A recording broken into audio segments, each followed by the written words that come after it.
Well, hello ladies and gentlemen, and welcome once again from Toronto, Canada to Musical Talk. I'm David Kingsmill, and today we have the first of two slightly unusual episodes of Musical Talk. For today we are not looking at a specific musical, at a specific composer, a specific theatre, or in fact a specific personality. Rather, we are taking you back to that fantastic annual event, the Edinburgh Festival. Now I hear you say, the Edinburgh Festival doesn't happen in the winter. It happens in July and August, depending upon precisely when time falls. Well, you'd be right thinking that, but I felt that both times I have been to the Edinburgh Festival recently, and indeed when I went many years ago, there were many mistakes being made by both seasoned veterans of the festival and by first-timers. And I thought that it might be beneficial, particularly for those who are just beginning to plan their shows for 2013, to hear from some of those people who have overcome those mistakes, not made them at all, or indeed made them so many times that they've been forced to learn from them by dint of circumstance. And in that particular case, I'm talking about myself. However, there are two sides to the Edinburgh Festival. There are the performers, and there is everybody else. Because the performers are the people who go up there and give themselves every night on the stage to the audience of expectant theatre-goers, performers, and indeed Edinburgh Festival staff, not to mention the newspaper reviewers. On the other side, you have the people who spend much more of the year, perhaps, or in some cases much less, working behind the scenes to actually put this festival together. And that is a gargantuan task, as anyone who has been in Edinburgh during that time will tell you, whether or not they went for the festival. They could be the Edinburgh Festival Society. They might be theatre or venue producers, the artistic directors who actually have to choose which shows go on in their venues, printing company, who suddenly has about 1 million flyers to print. Of course, there is side number 3, which is the audience, but for the purposes of these two episodes, we're not actually going to speak to any audience members. Instead, I am going to focus on the two sides I have described. This week we will be speaking to performers, and next week we will be speaking to a few of those people who work behind the scenes. And to give you a little bit of a hint, they include the artistic director of a small independent venue, the venue manager of one of the large main group venues at the Fringe, and a journalist who has written a book on how to survive the Edinburgh Fringe. However, this week we speak to 4 different performers from 4 completely different shows. We have Faustus, a one-man physical theatre and, it might be said, multimedia performance. We have Mitch Benn, the stand-up comedian, musician, and a man who will be known to those of you familiar with the Now Show. We have Joe Bone, a man whose solo productions at the Edinburgh Fringe have become so well known that he has actually set up workshops to train people in the techniques that he has taught himself by performing at the Edinburgh Fringe. And we have Charles Ross, a foreigner, indeed from Canada, although from the other side of the country to where I am now, who came over some years ago and brought the one-man Star Wars trilogy, and more recently the one-man Lord of the Rings. These 4 people have had varied careers at the Edinburgh Fringe festivals over the years, and I thought that speaking to them would be a fantastic way of getting some insight, both for first-timers and for one-man shows coming up to the Edinburgh Fringe Festival. Because, and I speak from experience here, one-man shows are extremely hard to pull off. And there are a couple of tips in here that I wish I had known before I went up this year. If you are not an Edinburgh Festival goer, or if the idea of a show geared towards explaining how to put shows on has perhaps turned you off a little, then let me state for the record right now that these interviews are genuinely interesting, funny, and actually worthwhile listening to for anyone with an interest in the theatre and the performing arts, of all varieties. Simply because there is a wealth of experience within these 4 interviews, and indeed the ones that are going to follow next week.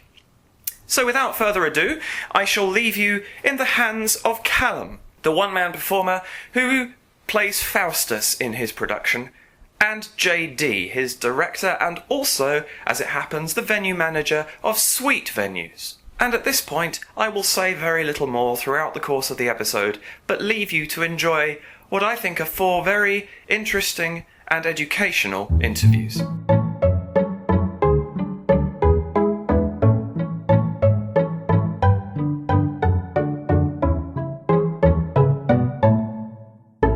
Well, hello, I'm Callum McCaskill. I devised and performed this performance, which is Faustus, the one-man physical theatre extravaganza, with... JD Henshaw, who has helped develop and I direct the performance. So, for my sins.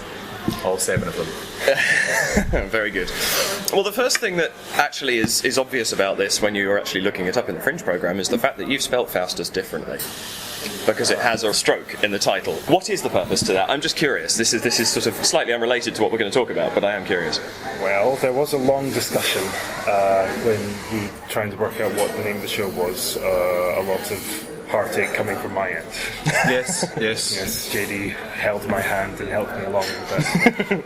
And the thing was, because some of the story is based on Goethe's Faust, and a lot of it is based on Marlowe's Dr. Faustus, we found that we couldn't call it Faust or Faustus without being incorrect. Fair enough. We've added a slash of Faust and us. Very good. I like it. Well, the reason we're here today... Oh, sorry. Well, go on. No, but one of the other reasons was we wanted to have the idea of inclusion to the audience.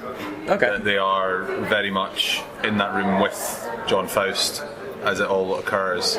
So we wanted that idea of the us being separated out to give that, how would you put it, that slight discomforting moment where you realise that it is all very intimate and all happening. Actually, funnily enough, now I did wonder if that was something to do with it, because it's obviously nothing to do with the production on the grounds that there's one person in it, so it did sort of sense an audience inclusion there. But that is what we're here to talk about today, which is the fact that you have this one-man show, which is certainly from the performance I was in, is achieving a good level of audience reception. Seems to be received well, and seems to be doing pretty well, although you can tell me more about that, because obviously I don't know fully. Actually, this is something slightly different. What was the idea behind adapting quite a complicated... I don't know the Faust terribly well, Goethe, but I know Dr. Faustus quite well, and I saw it a couple of times at the Globe earlier. What gave you the idea... Because this is obviously inspiration is part of a one-man show. What gave you the idea to take quite a complicated play and reduce it down to a single person, and something that it's not a sort of abridged Shakespeare in the sense of it's not humour, it's not done for comic effect, it's actually done to give a different representation of a play? Well, it started when I saw a performance of Faustus a few years ago, 4 years ago, and I just remember watching it and thinking, well, these people obviously don't know what they're talking about, because the delivery of the lines was flat and humourless. They had some ideas which were like half-formed, and I thought that was just and I thought the main thing I thought was there's too many people and too many props and too much of everything else without any of the stuff that's actually really important. That is the characterization, the interaction between Faustus and Mephistopheles. And so I approached JD with the idea that I got on the train and I drew a bunch of sketches on the way home from Edinburgh, and I approached JD with the idea of a two-man show of Dr. Faustus, which would be masks and puppets and one chair, which transformed into all sorts of things. And because JD is a master of letters and understands plays, and we've been performing together for years, that you would be the man to work with on that.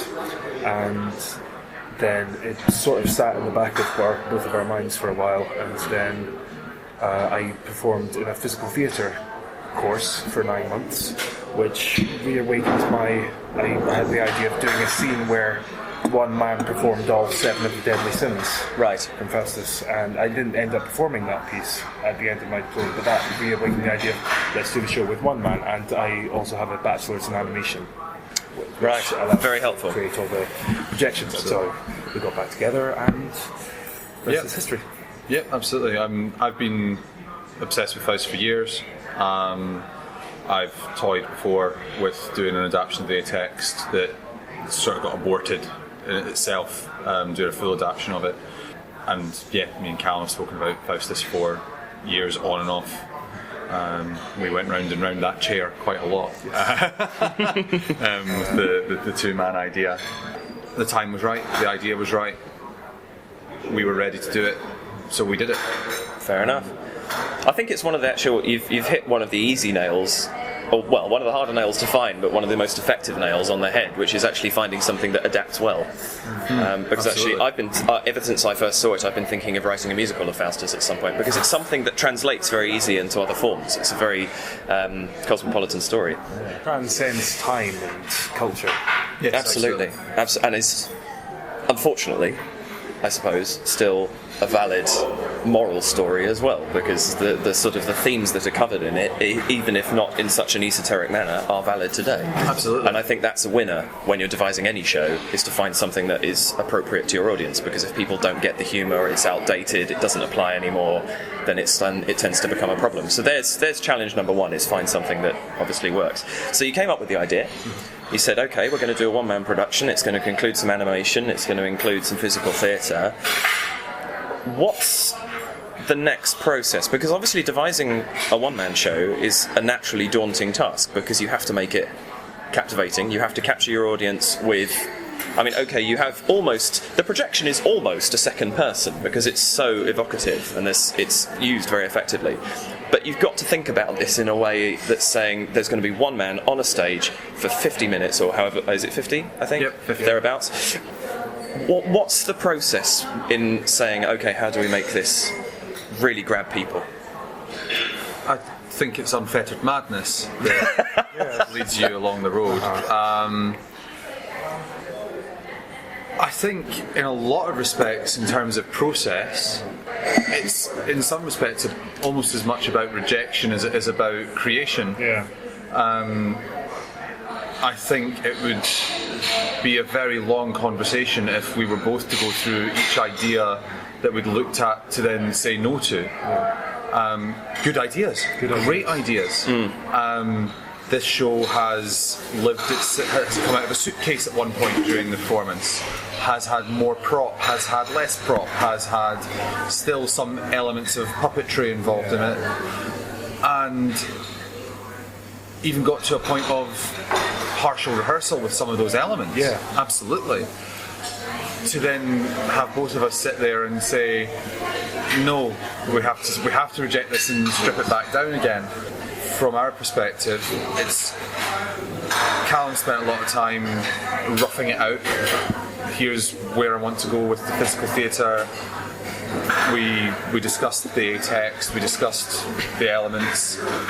We fortunately never a fight over content, but we did discuss points when Callum wanted to eject certain parts of text, I wanted to keep it, and we would play through it. I mean, I think there wasn't a single part of the process where we didn't actually perform it to then say yes or no to it either, which was very important.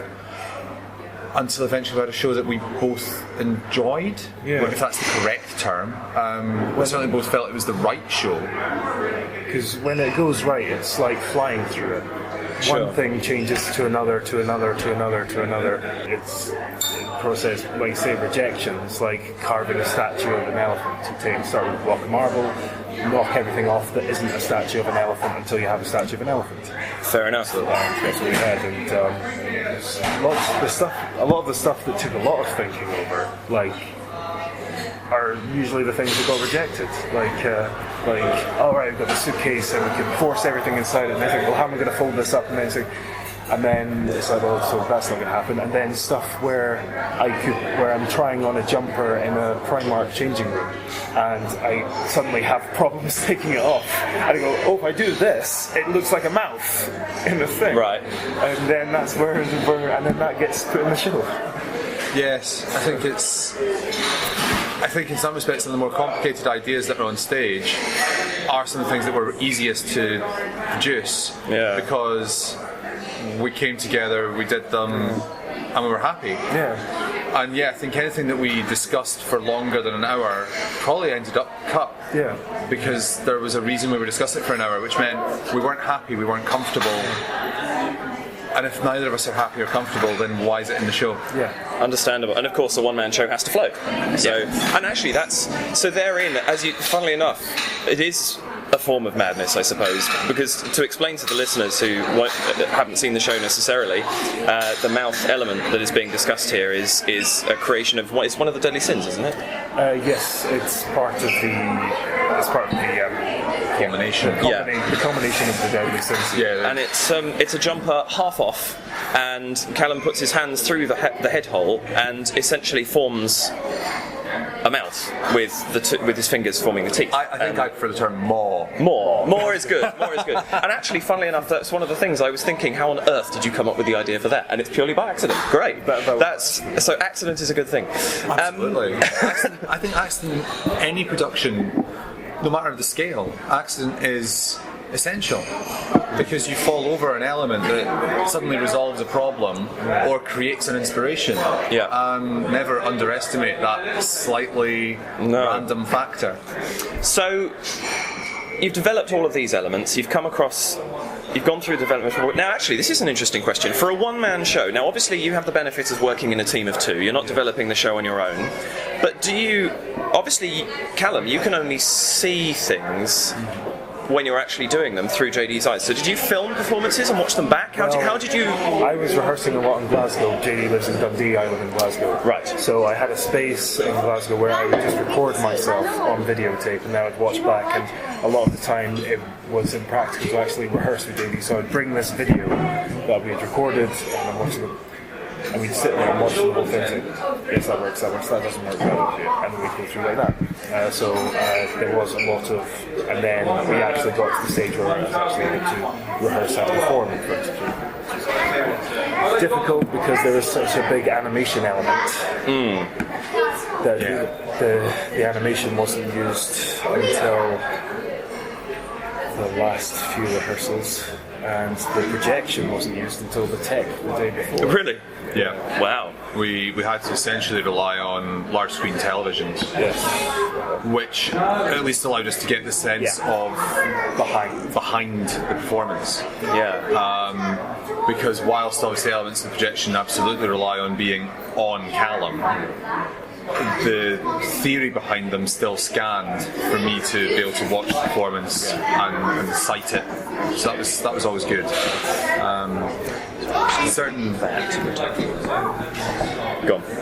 Certain elements obviously were tricky because until you've got the projector set, you don't quite know how it will scan, and of course individual projectors create different effects. Of course, yes. We performed this now with 3 different projectors, Right. and each time it has been slightly different, because the clarity of image, the way it puts out image is going to be different, the throw distance is different. Yeah. But fortunately, we've actually found it to be quite adaptable to that. Yeah. We've succeeded with that, even with a performance taking place in a car park. Well, fair enough. Well, that's an interesting challenge, actually, because you've got here a one-person show which is very multimedia heavy, which isn't necessarily what people would assume a one-person show to be. But there's points even where your timing's got to be immaculate, because you're drawing a pentagram at one point, and it's appearing automatically on the projector, and you're drawing it with your finger. So your timing has to be very precise. Yes. So presumably that was something that was hours of tedious sort of rehearsing plus a bit of potluck, really. Pretty much, yeah. And then it's just finding. It's even now. It's still sometimes it's slightly off, and then sometimes it's dead on. Well, I think There's a new thing which I'd never noticed before. Is when I go like that, the line appears up my arm with the sleeve. Yes. Oh no! I thought that was by design, but that was by accident. I think. Something's come up. Indeed. And I'm sure Callum got sick of me telling him that he was a half beat off. And there has been rehearsals where I'm just like, why did you breathe? Yeah. Which sounds ridiculous, but that one breath there throws that timing off for this, and then there's a little bit of a cascade until we hit the next scene. Which is why the scenes are so blocked out, because if everything goes wrong, then in a minute it's going to be a new scene. Yeah. And we can resolve very quickly. So the show is designed to counterbalance any error that might happen. We have problems. All shows have problems. Of course. It's live theatre. Live theatre. Your helicopter doesn't land on stage some days. But Callum's excellent. We had a prop failure one show. And it was quite a major prop failure. A lighting effect that generates from the prop. But the house that was in would not know unless they'd seen the show before. Yeah. It wasn't meant to look like that. They might have felt it was a little bit duller than they might have expected because everything else had been going on. But the scene certainly looked good and was performed well, and in something so well timed, Callum didn't miss a beat from it and just carried on. It was excellent work. So you've produced that's one of the good things about being able to do the animation and the soundtrack myself, is that I know exactly where it is because I put it there. Yeah. Understood. So you've done all your rehearsals, you've got your show, you come up to it now. Has this show been at Edinburgh before? It was in Edinburgh last year. So it was here last year. So it's not brand new to the Fringe. And had you had Fringe experience before that, of performing? Yes, well, I've been coming to the Fringe with JD in various forms, with Lit Theatre in Dundee student group, and then in DBS when we grew up and graduated. And that was, 10 years, with only 2 years off for me. Fringe. So you've got a bit of experience behind this, but when it comes to it, you're doing a one-man show. And therefore, to an extent, I mean, JD, are you involved in the flyering for this show at all? Unfortunately not, because I have to run the venue as well. Of course. So he's teching for 2 other shows? And I tech other shows, because I've got other shows other than this. So although there is this partnership here, you are selling the show as one man. So, I mean, if you'll pardon the expression, you are rather devilishly handsomely dressed. Pardon the pun. Sorry. I do apologise. For the listeners at home, I am dressed like the devil right now. Yes, we have a pair of very oversized and awesome-looking red horns, a T-shirt with various arcane symbols on it. These are the 7 deadly sins. They're the symbols of sins. Okay, yes, of course. By Mr. Henshaw. Right, excellent. And a red ukulele with a devil's trident on it. A horn with the show details, and a rather fetching tartan cape, I suppose, which is obviously going to attract a fair amount of attention. Yeah, because as Callum was coming to meet me today, I spotted him coming half a mile away because the horns were standing out above the crowd, which is great. Yep. That's the kind of thing you want, because the Royal Mile is reminiscent of a zombie apocalypse in some ways, in that there's an enormous number of people. That was last year's show. But yes, you do have a lot of people milling around, an enormous number of companies out there flyering. What are your tips for people coming up here with a one-man show for getting yourself noticed? Obviously, I think we've just described one very effective one. Yes. Well, which is look funny. Look funny. Obviously, it helps as well. Sometimes I do employ members. We both employ members of suite staff here at the venue to go out and flyer sometimes. Right. Okay. But as I guess the one tip is don't stand still and hold your flyer while not saying anything. Yeah. Now that's interesting, because there's an enormous number of companies, and there seem to be even more this year than there were last year, who arrange themselves in a tableau, hold out flyers at peculiar angles, and then do nothing else. They don't even try and sell their show. Yeah. No, and they're not. They're not. They're not selling the show. Absolutely. I mean, we've done this for 10 years, and you can move slowly as much as you want. You can lie on the ground with your hand up, holding a flyer. It is the least effective flyering method ever. I've only seen one company where it worked, and that was a 3-man, well, 1-man, 2-woman show with about pixies and things. But they had really nice costumes, and they were moving in an extremely controlled way while singing in perfect harmony in a chant, like sort of. And well, that's not what these people. It's not what these people are doing. No, I mean, I mean dross. We are talking here about essentially a 10-foot radius circle of nothing. Of absolutely nothing, except what is essentially a pile of mannequins. It is abyssal in its nature. And it's a damn nuisance for those of us who are running around trying to actually actively get rid of flies. So, you've got your... What's your tip for a pitch? Because a one-man show pitch has got to be a challenge. Now, obviously, you've got known material, Yeah. which is going to help to an extent. But you've still got to convince Yeah. Well, 27 is it per day, people out of however many there are in the Fringe to come and see your show over 2,700 others. well, just being personable helps. Like being a person. Yeah. Like having a chat, being funny. It's so, as long as the mantelpiece is something nice to look at as well, that doesn't hurt. I sing little songs, tell little jokes. Nothing to do with the show. It's all. Actually, this is a fair point. The horns and the ukulele bear no relevance to the show at all.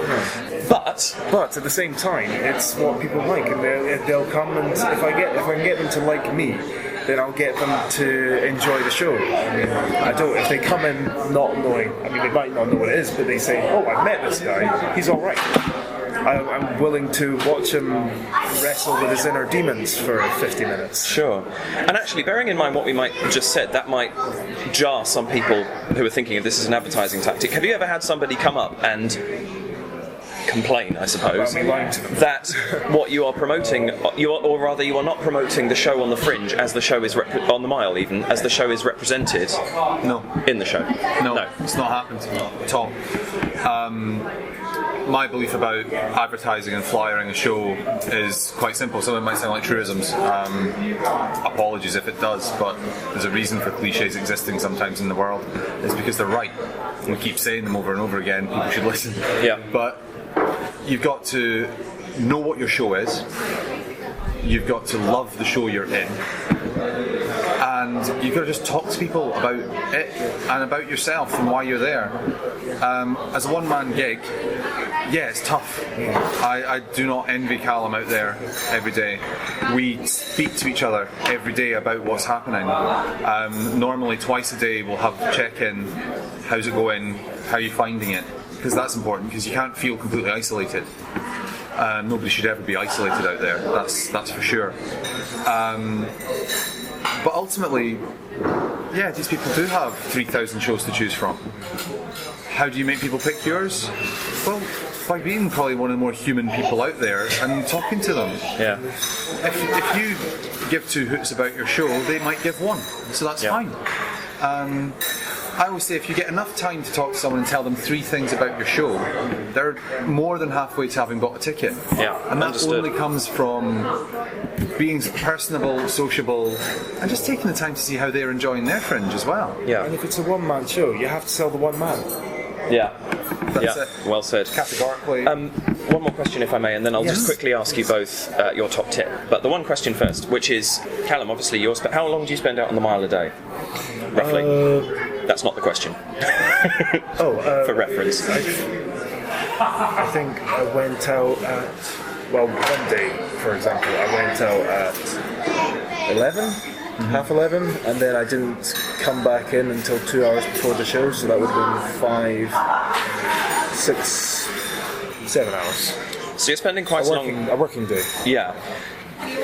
What is your trick? Because Drink obviously water, you have. plenty of water. Well, yes, that I can believe, and that may be the answer to the question anyway. But bearing in mind that you have quite a vocal show when you do vocalise, you're loud, you're shouting in the show. You're also spending 7 hours shouting on the Mile and singing on the Mile. What's your trick for actually maintaining your vocal health? Because that's really Well, I important. started taking 2 hours before the show. Because I did the first day I flyered right up to the show and it was abysmal. I had no energy. yeah. So now I take that full 2 hours to not speak to anyone. Not in a methody way, because I get some people's tits after a while. But just relax a bit. Vocal Zone, Boots sell Vocal Zone. Best thing for it. They only every year suddenly at the Fringe they've got a whole wall of vocal sort of lozenge that just Surprise! numbs your throat. The rest of the year you can't find it. At the Fringe suddenly they buy in 1,000 boxes. I mean, Fair enough. I think the other thing that Callum does well is he does pay attention to me if I turn around and say, you look really tired. Yeah. You need to stop for a bit. And he takes that advice. He doesn't just go, oh no, I'll just keep trucking. Because ultimately, you can flyer your heart out, and maybe that generates the audience. But what's the point then if they come into a show where the performer's exhausted? They're just going to get a crap show. And that is the problem with the one-man show, of course, is if you exhaust yourself, that's your entire show gone up in smoke. Yeah. So yeah. Finally then, top tip for a one-man show. Someone's thinking of bringing something up in 2013. What's the one thing you would want them to know about doing it? Each Bring of your you. penis. Okay. That's not what I was. Considering you are one man, That's I see. Fair enough. Yeah, definitely. Well, first of all, know your text inside and out. Yeah. Whatever it is you're doing, know it, live it, love it, feel it, touch it, taste it. That's a different show. Yeah, and never stop moving. If the Fringe is like T-Rex, its vision is based on movement. So you move, you disappear. You stop moving, you disappear. So. Fair enough. And JD?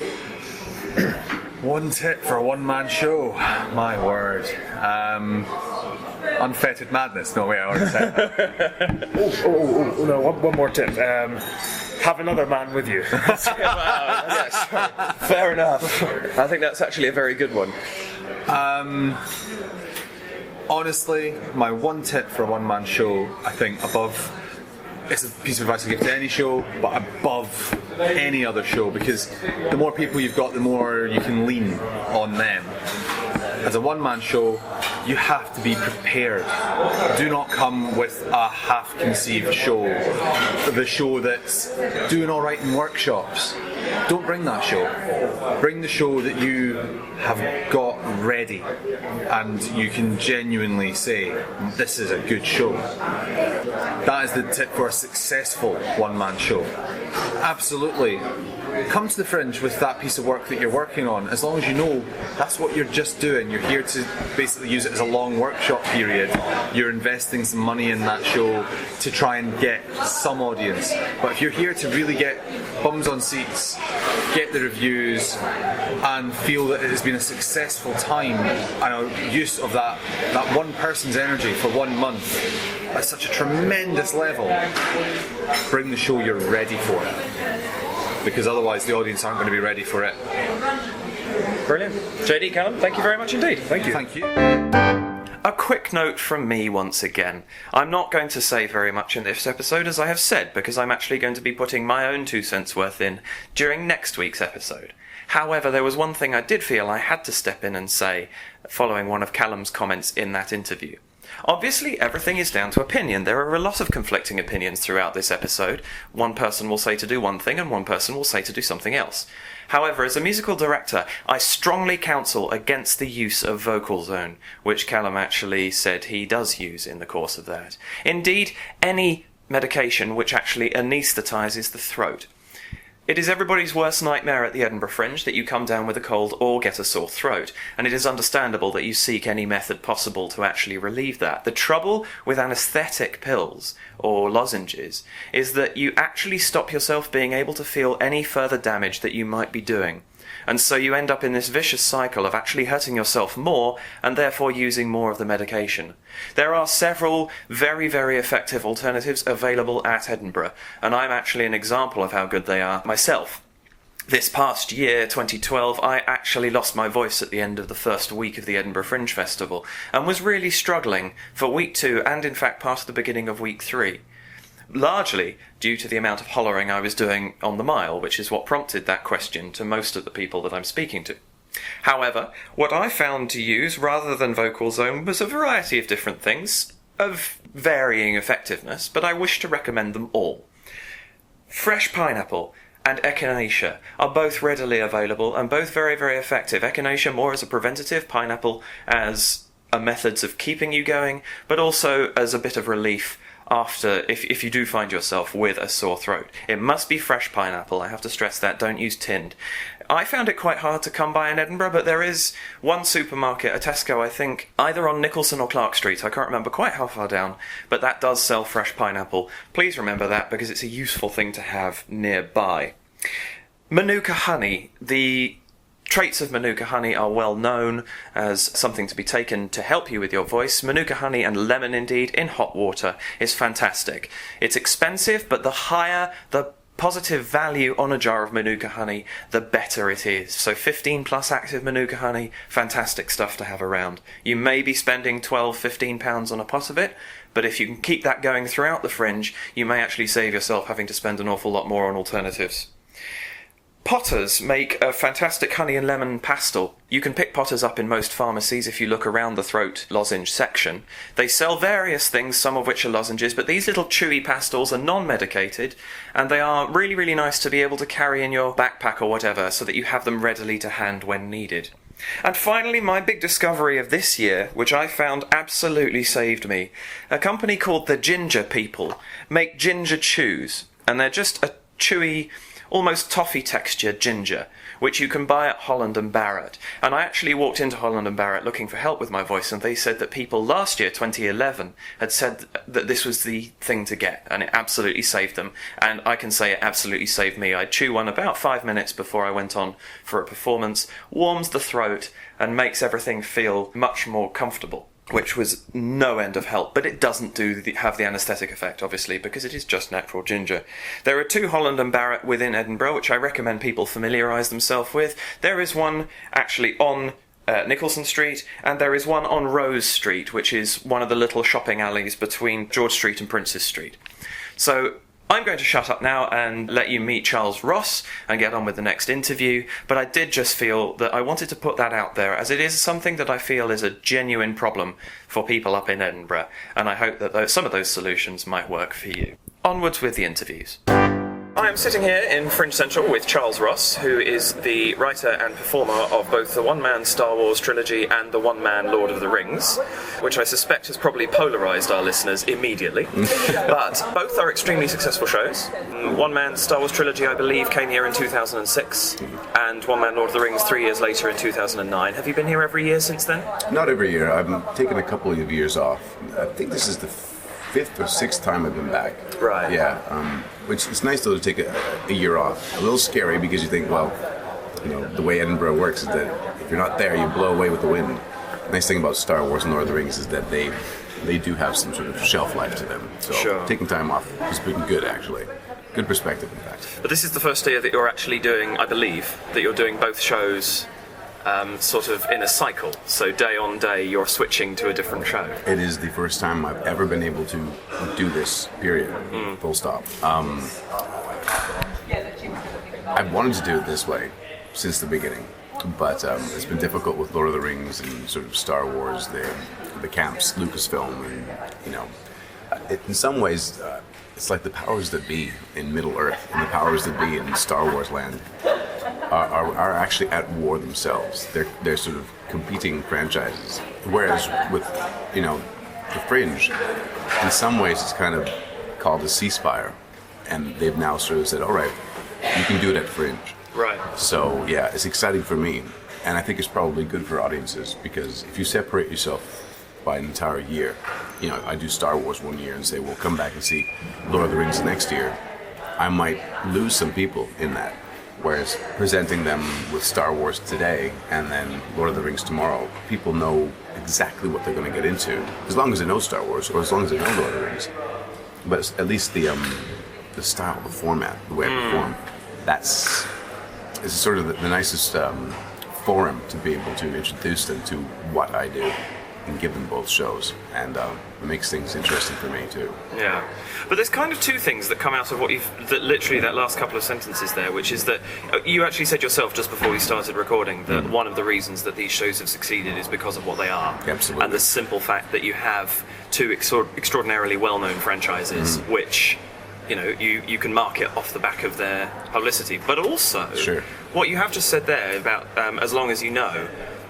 I think the thing is, though, that you can, as long as you know what the shows are, you do know what you're getting into. But these are not. What you've done, and what is really important to do with a show like this, is that you brought it along, and it's not only funny or only good if you know the material. It's perhaps a bit funnier and a bit better if you get the little references. But you've taken. So, I mean, this is something that I think is very important. Is when you're taking a franchise or a style, is to actually make it something that is accessible to everybody. Well, that's it, though, isn't it? It's almost like taking the work that was done by, the people that made the films even further. Because Star Wars never came out, and you didn't have to have read any book because there was no book. You didn't have to know anything about it. With Lord of the Rings, they tried to imagine, I'm sure, just the average person coming into the theater and being introduced to the story. So, I mean, I've already got their work, and then by reducing it, sort of doing my work and reducing it down, and then over the years of performing, finding ways to, and doing a little bit of sort of research during the middle of the show, if you recall, asking people if they've actually seen Lord of the Rings and how much they've seen it. Gives me an indication of sort of the demographic. Are there super nerds? Are there, casual nerds? Are there people that are complete novices? And I'm getting people who've seen my show who've never seen Lord of the Rings. Well, I came to see Lord of the Rings last week, and Right. I was in there. There was a night, and there was one chap at the back who hadn't seen it, hadn't read it, didn't know anything to do with it. So I still have to consider that person because they are going to talk to somebody else. And I've always thought that these shows are the ultimate in absurd, one-man shows. I would never call this, performance art because people would run the other direction, but it is. It's me on stage, no costumes, no sets, no props, reenacting Star Wars or Lord of the Rings as an 8-year-old would, and that's, I would never have thought, if I would have pitched that idea to Lucasfilm or to the Lord of the Rings people, they would have showed me the door and said, get the hell out of here. It's only by doing it, and I guess you could say it's like the Matrix. You can't really understand it until you see it. Yeah. And, I somehow has made a leap over the years to access that group of people who are really novices, that don't know Star Wars and don't know Lord of the Rings as well, trying to draw them into the experience as much as the people, as you say, who are, going to get all the little side references and side jokes. Because if you disregard them, then I may as well be doing the show just at, science fiction conventions or something. And that's not the point of it. The point of it is to reach people, the average person. And it's been a challenge, but very rewarding. Absolutely, I can believe that. So what? Obviously, you've got an additional challenge on top of all of this, which, in case our less observant listeners haven't actually cottoned on yet, Charles is not from England, but is in fact from Vancouver, BC, which is Canada. For those who don't know that, you can tell my monotone voice. Absolutely no sing-song at all. Welcome to Canada. What are the additional challenges of bringing a show from abroad? Because there will be listeners who are coming over from, New York, from anywhere in America, from anywhere in Canada. I've bumped into people from all over Eastern Europe here. The challenge for me really was just trying to get my head around that mind over matter. Not for everybody, but I know for myself that when you think of theater, sort of the pinnacle of it, it's the UK. And then if you think of the pinnacle of Fringe, it's Edinburgh. So you do have to just sort of get your head around that, I'm not worthy of being there. How the hell can I possibly, crawl up this mountain with my lips and expect to get to the top? It's a difficult thing, but you get in here and you find out how multicultural the experience is, how many different companies there are. And, for myself, I never really started flyering a lot. I just started doing a lot of media, and I was lucky to get that. Right. Don't come over with a huge group of people. Solo shows, that's the most economical way to travel. If you need a couch, don't bring a couch with you. Get one here. They do have couches in Edinburgh. Yeah, we have plenty of charity shops that will get you one for 20 quid. Yeah, and they're fantastic. So, I don't know. I think that the challenge for me was just trying to reduce everything down to the point where I could get it into 2 suitcases and then get over here and just kind of hit the ground running. And for me, because I've been doing this show for long enough, before I came over here, I'm coming up on 12 years of having done Star Wars, so I had that many years under my belt. I had to have the reviews. I had to make sure that it was already good, so that I wasn't trying to start from square one. Sure. And even when I did Fringe for the first time, and this is 2002 when I was doing Fringe for the very first time, I made sure to perform this show, the Star Wars show, at any little venue I possibly could, at every wide spot on the road, so that if I could entertain somebody in Nowhereville, British Columbia, in the mountains, even if I didn't, if I just pissed them off, at least I'd had the experience of doing it, of working the bugs out. Because when you get here, you may only have 7 people. You may only have less. I think the average show is, getting in about 7 people, and you want to keep your morale up. So in some ways, if you've already been through a bit of battle before you come over here, I think you're better prepared. And there's just a lot of mental preparation. And I guess my point of saying, doing a solo show and having very little in the way of props means that it's economical. And maybe a 1 or 2 person show. I mean, I've got friends like the Pajama Men, who we started at the same time. There's just the 2 of them, but they're not using anything other than pajamas, That's their set. Keeping things light, or maybe sourcing whatever props you need when you get here, is to me the only way to truly tour. And I've been touring now for, as I say, coming up on 12 years, and I can still show up anywhere in the world with a suitcase and be ready to go. There aren't many shows that do that, but I think if more people tried, a lot more people would find that they could do this type of, not necessarily my show, but do a solo show for a living and keep their overhead very low. Sure. Yeah. So, who does your team consist of? Because obviously I've been in contact with your PR agent, so you've got somebody working for you there in that sense. Do you have anybody else around you? Up until lately, I had an agent that I was working with here, and he's fantastic. But we had discussed it earlier.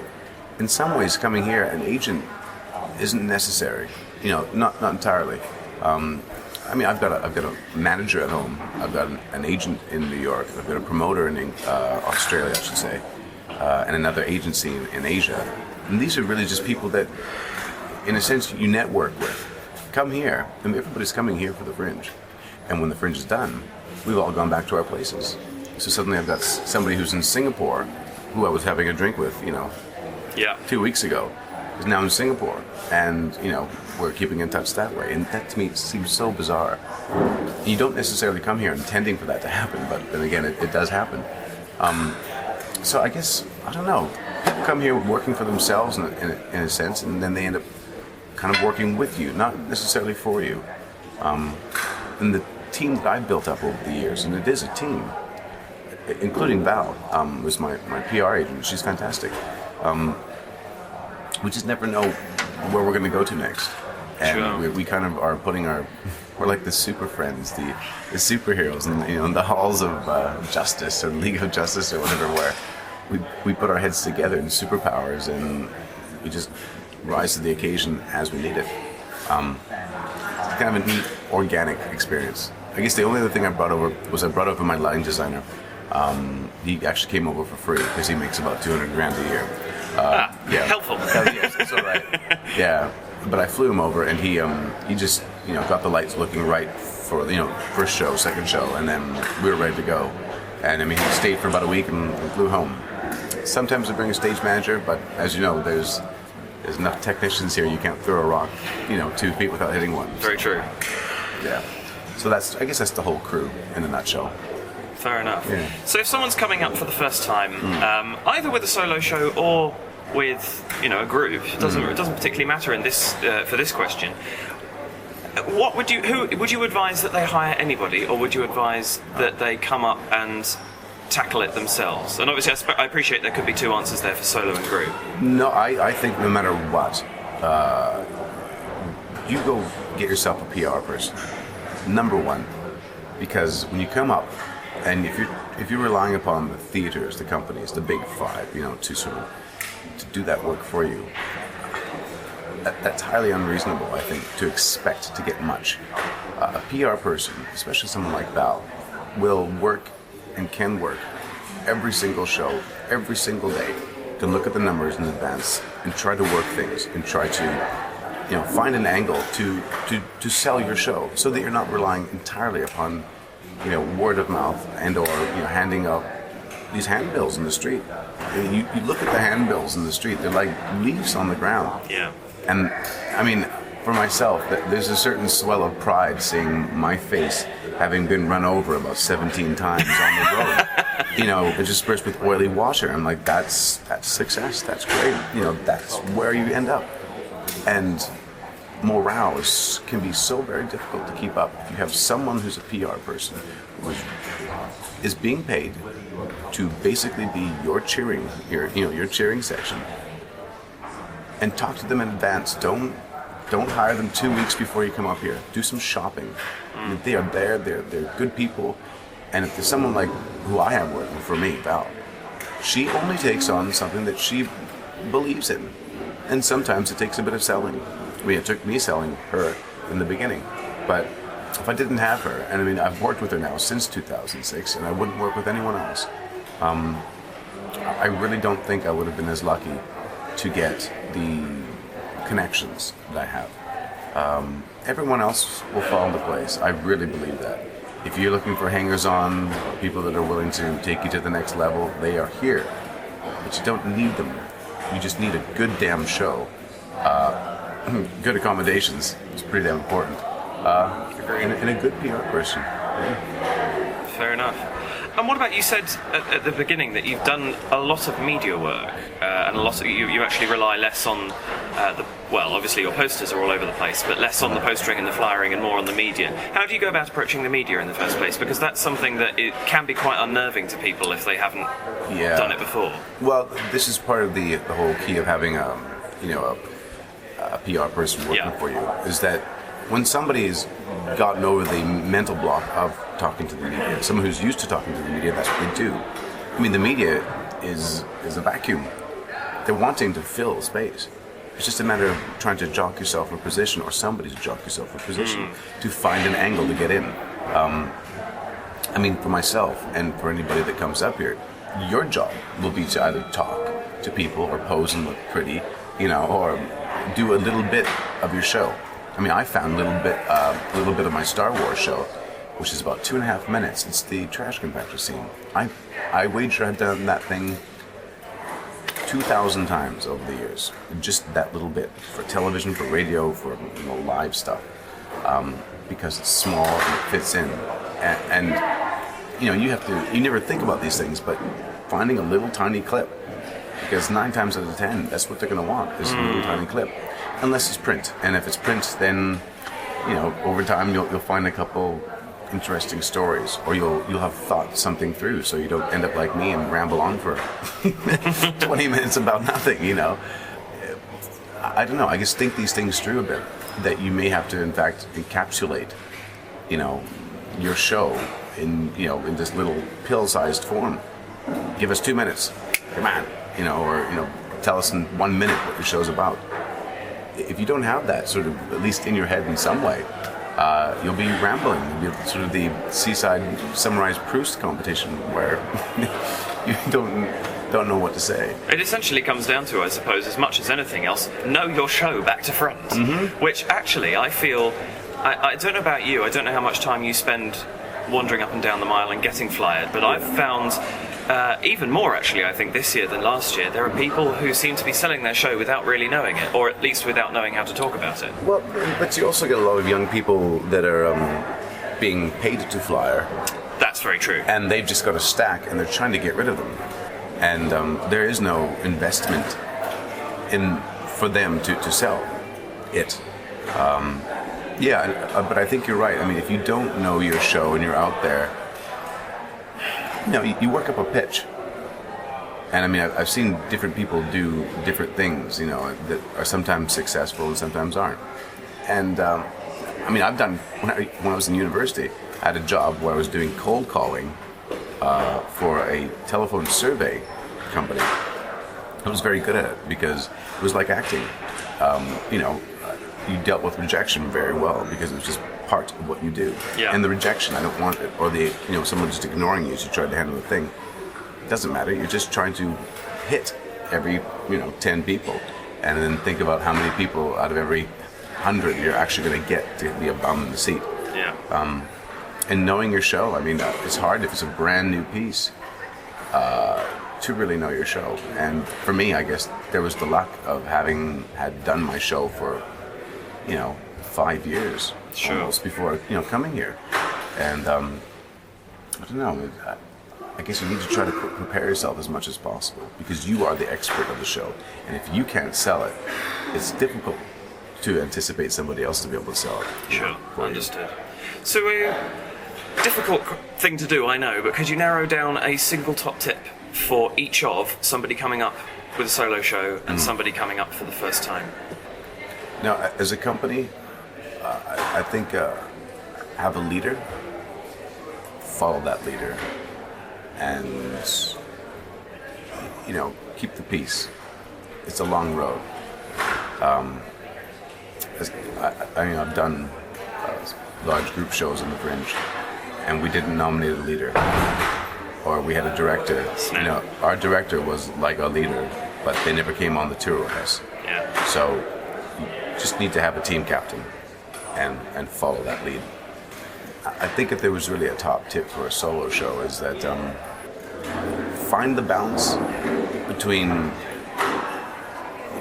being yourself and the solo performer, but get out there and stretch yourself. Make some friends, not just performers, but everybody. And don't think of the whole thing as a networking thing. You're not cheapening yourself by doing sort of what everybody does. And somehow, through that, you're going to find friends. And you'll hook up with them every night for drinks. And you'll find a comfortable place. I think that's the only way to find a comfortable zone, a comfortable spot, and not flounder, because it can feel like that. Excellent. Yeah. Well, Charles, I know you have to get on, so thank you very much for your time. I have seen Lord of the Rings, and I can heartily recommend, if you get the chance to see it, anybody, do so. It's fantastic. I'll try and see Star Wars. I'm sure it's just as good, if not better. I think actually Lord of the Rings is in some ways better. Really? Only because it came second. Fair enough. So the first child was built with greater experience. Exactly. Yes. Fair enough. Well, thank you very much for your time. Much Thanks, appreciated. Jeff. So I'm sitting here at the Pleasance Dome with Joe Bone, the creator and performer of Bane 1, 2 and 3, which is a one-man performance show in terms of acting, plus one-man Ben Rowe on guitar, who also wrote the music for it. Yes. And really, this has been almost the holy grail of a one-man show, hasn't it? Because you brought Bane 1 up, you have just said to me you did 3 performances at the Brighton Fringe, then brought it to Edinburgh, and not only has it been successful, it's been so successful that it's spawned 2 sequels as well. Yes. Yeah. What do you think is the key to its success? Because obviously writing a one-man show, it's all on you. Yeah. And you've got to find that formula that makes it win. Now here we have what is, I suppose for all intents and purposes, a one-man comedy gangster film noir. Yes, yeah. So what do you think has made, apart from that, which is a great combination, what's made it succeed? I think maybe the reason that it's succeeded in Edinburgh is that it actually it captures an Edinburgh audience when they're here. They're looking to see something funny, they're looking to see a piece of theatre, they're looking to see something that's fast-paced and high energy. It seems, anyway, there's a large kind of segment of the audience they're looking for that. And Bane sort of fortuitously fits into those categories, not by my design of wanting to aim at an audience, but just by the kind of, the sheer luck of it that, I started the Bane project and wrote these little short pieces and tried to make them entertaining, do them on comedy nights. It was interesting for me to continue to look for new techniques and new styles to sort of play with. And when I did Bane 1 and incorporated the music, Ben Rowe's soundtrack, that made it sort of even more interesting to kind of see how that dynamic would work and to see if you could sustain a whole story based on that kind of those filmic kind of images that we all have through kind of our brains being a sort of a celluloid graveyard, to see if I could use those images and play with them on stage using kind of gesture and voice and accents and kind of sound effects to try and impart the idea of a film in the audience's mind. And this is an extraordinary thing, really, because if you take Ben out of the mix just for a moment, you play different genders, different characters, different personalities, different accents, different heights, different disabilities to a certain extent. I mean, it's the variety of characters that you play on stage is enormous. What was the creation process for Bane? Because obviously you've got a world world here. Yeah. And although they're three separate stories, there are characters that run throughout all three of them. Yeah. What was the genesis point for it? Well, it was actually, I was just watching a load of movies. I just started talking in an American accent. I was watching a lot of noir at the time. I was watching a lot of Bogart movies, and yeah, I just started to imitate what was on screen. And then there was a comedy night, and I thought, oh, maybe I could do a little slot of this character, this is monologue, on one of these comedy nights, just talking as one of these characters and sort of trying to make it funny. And then from there, I just quickly switched into another character as I was telling the story, and instead of slightly changing my voice, I fully sort of altered the voice and gave the other character a physicality. And that was interesting to me. I mean, I'm naive to the entire kind of theoretical side of performance. It's something in hindsight I've looked at a little bit more closely, but certainly initially I had no idea what I was doing. It just seemed to work on stage. So as I started to tell this story, just this straight monologue, and then play another character, the audience quite liked it. And then I started to add in kind of gesture and mime, and go through doors and try and create a little bit more of a kind of a cinematic tapestry on stage. That worked, and from then I just continued to add to those stories, and that's what it keeps it interesting for me. I'm just really interested in how much you can tell on stage with the body and voice. Where can you go on stage with an audience, and can you, because it's such an absurd kind of technique to an extent, playing lots of characters and giving them silly voices. But I'm really interested in more sincerity as time has gone on. I think there's echoes of that in Bane 3 slightly. It feels like it's certainly a slightly more serious piece than certainly 2, and as I remember 1 as well. Yes, There's a little more gravitas to it. Slightly, yeah, and that's, I think, purely it has to be because it's it's all very well doing another kind of almost like Bane 1, which is slightly more farcical, and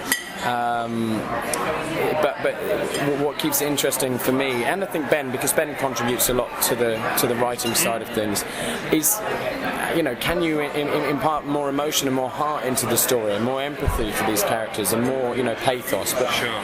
And as I think if we do another one, I think that it might go down that route. I think either that, or I'll leave Bane as it is and find another vent for that particular project. But using this style, sure. using this kind of multi-role playing, trying to use gesture and voice to change the scenario and change the scene, and to see if you can spin a yarn, but also affect the audience in different ways. That's interesting to me. Sure. And I mean, really, you've kind of done. Because you've had the opportunity to do 3 shows in a row, you've actually been able to make the most of the Fringe. Because with one show, with 1 hour, you cannot go to the depth of character that you're showing at the end of Bane 3. Because if you're writing a show, and this is something I think is quite important for newcomers to understand, if you're writing a show, if you go into depth of every single character, you've either got to book yourself a 2.5 hour slot and pull off a miracle, or you've got to rewrite and take that back down so that you learn about the characters purely through what they do, because there isn't enough time. When you were writing Bane 1, I'm sure you thought that at the time. You can't go deep because there isn't time to do it. No, quite, and that's what it's interesting when somebody said, after a trilogy you need to stop, and I understand that, but at the same time, if you were dealing in another medium, say for instance film, which Bane borrows heavily from, the 3 hours that we've got is almost just one movie, and it just gives you enough time to discover the character, not really to take him and drop him into different environments and see how he responds. So from that respect, I'm interested in doing more Bane shows to discover the character a little bit more and find out about him, not to for any other reason other than my own kind of interest. Sure. I want to know a little bit more about him, and the only way to do that is to do it on stage. I mean, there's been talk of potentially adapting it into a graphic novel, and I'm sure that would be able to expand the Bane universe, and that would be interesting. But it's I'm still just fascinated by live performance and what you can tell with your body and voice on stage. And, sure. Bane could, you can tell equally as you can far better stories just as a single actor on stage, just telling a story when it's appropriate. But for the Bane world, I'm trying to do a certain type of thing, and it still keeps it interesting. Sure. And what's it like? Because I've seen it only for the past 2 years, but you're an exceptionally confident performer, which you have to be to pull this kind of thing off. But what's it like now, coming up to the Fringe and bringing Bane up with this completed trilogy, going, here's your character, here's your shows, compared to what it was when you came up with Bane 1 however many years ago? What's the comparison in terms of my feelings about it? Yeah. Well, I mean, I don't know. The feeling hasn't really changed in terms of my kind of 50% belief in the show and 50% doubt in the show. But I don't know. It always strikes me as just fun to come up to Edinburgh and display the work. And I think in Edinburgh particularly we've enjoyed modest success, if you want to call it that, but audiences enjoying the shows, because the Edinburgh audience is a kind of a nice audience for us. It works, and it's a great place to come to the past kind of 3-4 years to engage with this audience again, because it's great fun. And I think that the difference in mentality coming up, I don't know. I'm still ever the pessimist. I still think it's not going to work. I'll be worrying. It does, believe me. Yeah. Well, I think the number of people standing up at the end of tonight's performance proves it works. Well, yeah. But I understand where you're coming from. Yeah, and it's genuine. It's not. I'm not trying to be self-deprecating for the sake of it. It's just you just doubt it. Especially when you're on your own, of course, because you have to hold your show up by yourself, and that is something that I think one-man shows. Especially if it's your first time coming up to the Fringe, you're trying out. If you've just graduated from acting school or whatever, and you're coming up here and going, I'm going to display myself. Here's me, I've written this show, it's me performing it, I'm going to put myself. That's a very vulnerable position to be in, and I think you have to expect to have that doubt, because it's all on you. Yeah, I think so. I mean, and you just, you wait backstage as the audience come in, you think that it's going to go wrong, and suddenly your mind switches to, I think I've forgotten everything all of a sudden, and then you go on stage and try and sort of, I don't know, do what you did in rehearsal, or do what you did, never try and repeat the night before, but just to try and, I don't know, do it again, say the words in the right order. But, Fair enough. Yeah. What about, you've had, every time I've been to see, your audience has been sort of rapturous in their applause at the end. Have you ever had an audience that hasn't taken to it so well? Because that's something that the Fringe, you can never predict Fringe audiences. They will suddenly surprise you and not like something that everyone else has found funny. Yeah, of course. I think, that's happened in the past, and it's just one of those things. And it's, in fact, whenever it happens, the 1 year's worth of kind of good audiences that you've had and the confidence you're building about the show just in one performance can be obliterated by like a crowd that didn't go for it. But I don't know, occasionally it happens. Fortunately it hasn't happened that often with Bane, certainly not up here in Edinburgh, but I always think the next one is the time that's going to happen. So the time that, every time you just think, this is the really bad audience, this is the time that I trip and fall, this is the time that I forget the lines, this is the moment that Ben snaps all his strings, or I black out, or, I don't know, you just, I anticipate the worst happening all the time. I think that's quite common in performers from what I can gather, I think.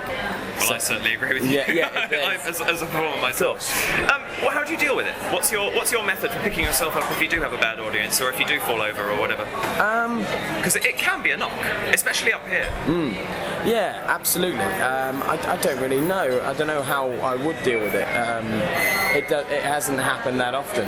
Fair enough. But fingers crossed it stays that way. yeah, I mean, when I've forgotten lines and stuff, you just kind of the audience are actually with you. Yeah. But that's not something to take on stage as a safety net. But it tends to be. Yeah. You know, the audience go, oh, don't worry about it. You know, like carry on. We were following. Quite So understood. yeah. But yeah, I don't really know how I would deal with it. Should it sort of happen in a sort of catastrophic way? I mean, when I've used kind of like head mics at festivals and at other venues in the past, that's been a kind of a funny thing because the mics have gone wrong and there's a big crackle or there's no sound. They're very temperamental. Actually, that's one thing I don't know if you agree with this, but I would say for all fringe goers is if you can avoid mics, do it. Yeah. Because they are such an extra level of stress. Would you not think? That's why. Do you know what? I think I find myself like so sort of paranoid about tech and all that the reason Bane is designed the way it is, it doesn't have any lighting kind of design.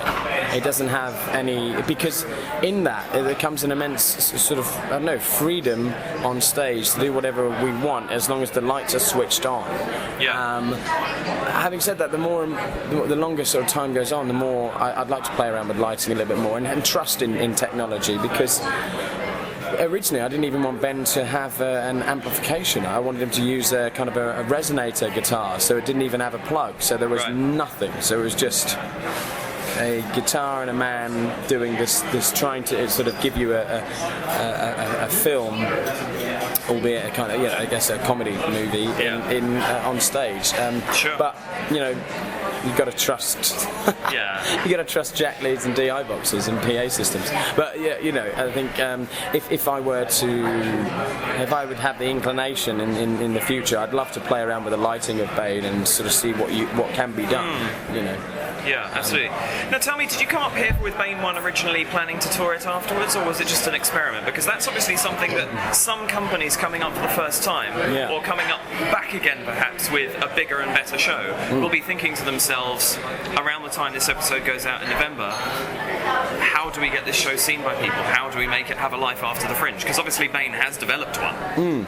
It has. No, I mean, it was just kind of fortuitous again. You know, some people come to see it and they go, this will work in my venue, but it's not been, you know, a smooth ride. It's been a sort of a rocky existence. There's been long periods where we're not doing anything.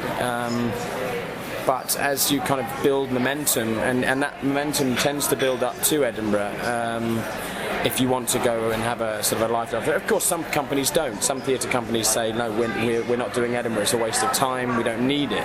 But for something like Bane, it's a good way to get the work seen in front of people. Yeah. I mean, first and foremost, it's a great place to perform. You know, like I said before, going back to the beginning, you know, the audiences are great. We get to discover about, you know, stage time and how to work an audience, or how to, I don't know, just how to perform the show. It's a great kind of like, you get 26 days in a row to perform your show, and you don't really get to do that anywhere else. So it's a great thing to discover more. And so then. From Edinburgh, you know, some people come and see this show and they go, well, it'll work at our venue, and they take it from there. As time has gone on and we've built up more momentum, that has become slightly easier. So because of you get reviews which venues like, you know, I'm not particularly precious about reviews. Venues need them. They need to try and sell the show. They need to try and market the show. Sure. And so and you also have a globally encompassing cadre of promoters and producers here as well. Yes. Which, if you can get them along, surely that must help as well. Yeah, I mean, hard as it is. Yes, exactly. That's a difficult kind of enterprise as well. I mean, we've never had a promoter, never had a manager, never had an agent working for the show. It's been me, Ben, Georgia. Ed Ealswhite was a fantastic help in the beginning as well. And this year we've had a really lovely girl called Laura Rattling, which she helped out for this month and prior to it in preparation and dealing with press and all that kind of thing. So that's been That's been really great. Which, of course, is such a big part of the Fringe. Massive, yeah, huge. If you want to capitalise on the things that you want, in the past we haven't. I'm not great at responding to emails whilst I'm up here in Edinburgh. You get a kind of a deluge of them, and some just inevitably slip by the wayside. Everyone will tell you that, but if you have someone specifically targeted that, they're responding, they're chasing people up that's come to see the show, then things can happen after the Fringe. But you need to take that side of things seriously. In the past, I've been rather blasé and just thought, I'll forget it. Yeah. Just a couple more questions then, if I may. One being, what would your advice be to people taking care of themselves during the Fringe? Because obviously you have an extreme, in a way, of a physical show, and it's demanding in so many different ways on your voice, on your body, on your mind. I mean, to put it mildly, you're a bit toasty at the end of one of these shows. I mean, obviously you have to take good care of yourself to be able to pull this off for 26 days without having an off day. Of course, I mean, different strokes kind of thing. I go swimming every morning, which helps with the breath, because the way I do I've only recently learned how to swim properly. I mean, I could always swim, but doing breaststrokes, so coming up, breathing in, going under the water, breathing out, up, and that has really expanded my lungs. I've had much more power this year in my lung capacity. It's been so much better. That's really interesting, actually. So there's that. No lager, so I haven't had any lager, and I love lager or ale. I feel your pain, my friend. I do. I'll have one now though, because it's the last day. So I mean, there's that. I also actually for this month I went vegetarian for the whole month. Okay. Yeah, just because I wanted to set myself a challenge. That's probably not relevant, more of a personal thing, but... Well, something like that can help. Actually, having a goal outside of your performance can be quite important, can't it? Because if you come up to Edinburgh, let alone going to see other shows, which I think, for me, is compulsory when I'm up here, but if you come up to Edinburgh and you're purely focused on show, and you don't have any other goal, it can almost stifle your own ability. I think maybe so, yeah. That can happen. I've certainly, when I, during Bain, those are the things that I've used, just the swimming, some sort of dietary thing, not drinking lager, but also not being, because there are some people that don't go out are really kind of fastidious, really kind of conservative. That wouldn't work necessarily for me, because you need to be relaxed, it's that whole, absolutely, treat it like a sports team, you don't want to be shut away and just be, like you say, focused on the show, because it will mess with you. So just relax, enjoy yourself, have your little goals, and try and maybe go and I do, play a bit of frisbee, play some football. Fair enough, yeah. Play some tennis. Yeah. Watch a bit of TV. But kind of just try and relax basically, and chat to people, enjoy the festival. But I mean, the main thing is to focus on the show. But that's one element of many things that I do up here. Sure. And you've actually taken sort of your experience with Bain outside of the performance space as well, because your company, Whitebone Productions, has actually developed as well a series of occasional solo show workshops, is it not? Yes, yeah. I occasionally try and workshops that basically trying to impart what I've done on stage and the methods and processes that I've used, and try and say to people, look, this is how I did it. It's not the right way or wrong way. It's one of the ways.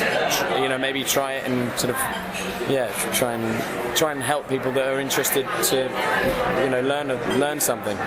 Not sure how much I can teach them, but something maybe, yeah. And how can my name?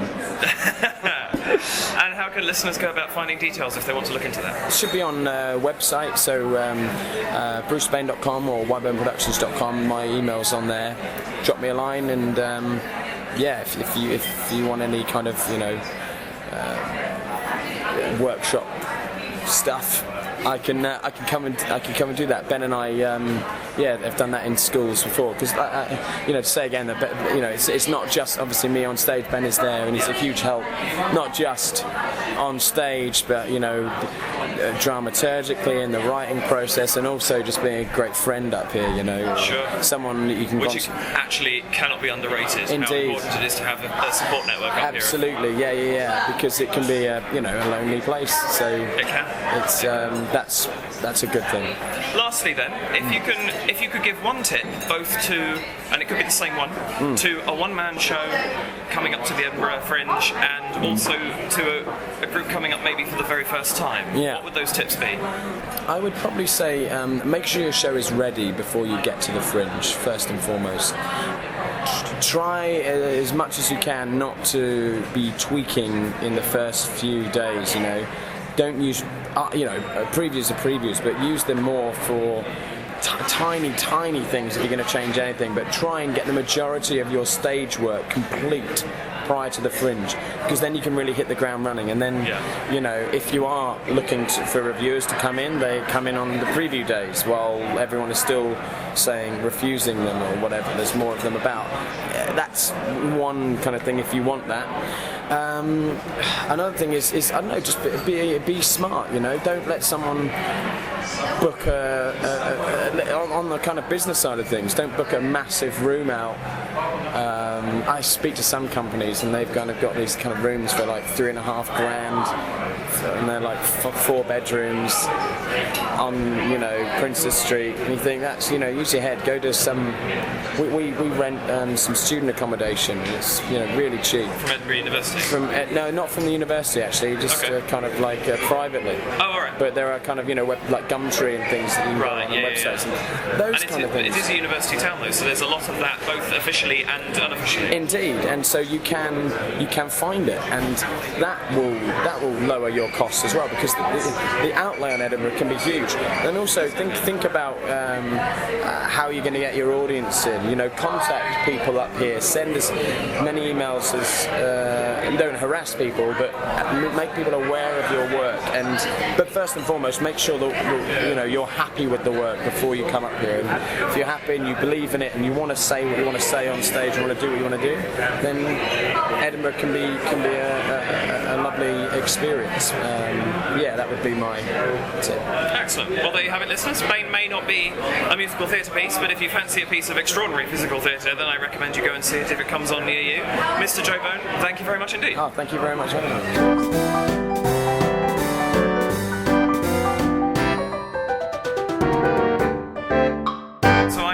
Comedian and songwriter Mitch Benn, who will be known to fans of the Now Show and those who are regulars on the stand-up circuit. And I've just seen his show Reduced Circumstances here at the Fringe. Now, Mitch, if I may, Yes. What is it like doing stand-up on the Fringe? Because it's a different animal to the theatre or the musicals or the opera, which are the focuses of this particular podcast. So it must be a slightly different animal to perform as well. Well, it's very difficult for me to compare. I mean, the only other thing I ever did at the Fringe was the very first thing I did at the Fringe, which oddly enough was a musical. It was back in my student days, so I'm almost nervous to say what year it was, because I've been mentioning it on stage and it's being eliciting gasps of horror from the audience. But when I was a student, I was in a thing called Nickel Opera, which is yet another reworking of the Beggar's Opera. Right. Post-Brecht and Violin, yet another reworking of it. Which is mainly written by a friend of mine, Chris Hoban, although resurrecting some of the songs of the original John Gay score from the 18th century. And we were on stilts for reasons which completely escaped me. But that was the only. But that was kind of a student production at the Bedlam Theatre, because I was at Edinburgh University, is where I came. Stand-up is a very different beast, and obviously it's become pretty much the predominant form at the Fringe. Although I uncomfortably straddle the worlds of comedy and music, as I always have, and there's certainly a lot of that in the show this year. But my show this year is odd because it's in many respects, I mentioned this today, it kind of feels like my first real Edinburgh show, although it's by no means my first Edinburgh show, but it's kind of the first time I'm doing the thing that comedians are kind of supposed to do at Edinburgh, which is sort of an hour stand-up, but with a proper kind of narrative thread, and if at all possible, some kind of autobiographical, maybe even confessional content. And it certainly ticks all those boxes, because it's a very autobiographical show this year. So, well, how does, obviously you're an established name in comedy. well, I mean, there's established and there's established, but yes. Well, yes, but you're a known element in comedy. Yes. How do you stand out? Barium. The comedy section of the Fringe brochure is, I don't know how many pages long. Must It's be very, very difficult to stand out. I mean, this is where such meagre profile as I have becomes invaluable. The very fact that I am, to any degree, that guy off that thing becomes invaluable. It is very, very easy to disappear without trace as a comedian on the on the Edinburgh Fringe, just because there is so damn much of it. And unless you have a very, very specific angle, a very, very specific hook, some kind of serious kind of anticipatory PR buzz going in behind you, or you're a bloke who everybody already knows, it's very difficult to turn the attention. Because the thing is, to be somebody who everybody literally already knows, and that begs the question of why bother doing the Fringe anyway, But I mean, in my case, it was this year. It's very much me kind of making good on a promise I made last year. Because last year I kind of played the Fringe slightly by accident. I was kind of offered this really nice slot at very late notice, and did it. But last year, the first half of last year, leading up to last year's Fringe, I went on this incredibly intensive diet because I was always a very fat guy. I was 25 stone at the beginning of last year, and then over the first half of last year I took 11 stone off. So when I turned up at the Fringe last year weighing about 14 something stone, when most people the last time they'd seen me I've been weighing 20 plus stone, as you can imagine, that was all anybody wanted to talk about. And everybody was, in particular my comedian friends, were just like very mystified as to why I wasn't basing last year's show on this. And I pointed out at the time that it's too soon. I've just taken the weight off. It's way too soon to start congratulating myself without really going into it in any great measure. With a bit, I said, with a bit of luck, if I'm still thin next year, then I'll do the show about that this year. So that's kind of why I'm doing this show. It's a very autobiographical show. Although it touches on all kinds of other things. It sort of uses the theme of the weight loss to touch on all kinds of other issues, and I think it does so in a fairly organic way. I'm quite pleased about that, because you do, on the one hand, when comedians do this ostensibly at the comedians, sometimes they can adhere too rigidly to this framework they've set themselves to the point where it becomes interesting rather than funny. And then you do the other thing, which a lot of comedians do, which is really pay the briefest of lip service to what is supposed to be the theme, and then just go off on a bit of material, And I hope mine manages to do neither of those. It genuinely is what it's about, not to the exclusion of everything else. But I think the comedy in the show does very much kind of organically grow from the subject matter. It's certainly how it felt to me. Thank you. With the Fringe here, I mean, obviously stand-up comedy is going to generate a variety of reactions, and especially when it includes quite a heavy musical element, as yours does. But obviously when you come to the Edinburgh Fringe, you therefore have a harder audience to deal with, because if somebody's going into a comedy club, or if somebody's tuning into the Now Show, they know what they're letting themselves in for. I would say, if anything, you have an easier audience to deal with, but a harder audience to get.